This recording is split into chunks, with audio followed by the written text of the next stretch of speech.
Next question, prove that secant theta minus cos theta is equal to tan theta sin theta. Its solution is secant theta minus cos theta. Secant theta is 1 by cos theta minus cos theta.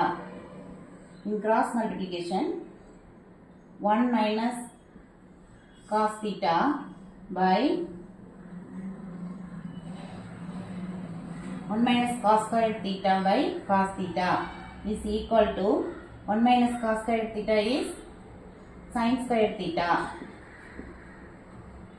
by cos theta. Sin squared theta, sin theta into sin theta by cos theta. So, sin theta by cos theta is tan theta sin theta. So, LHS is equal to RHS. That's all.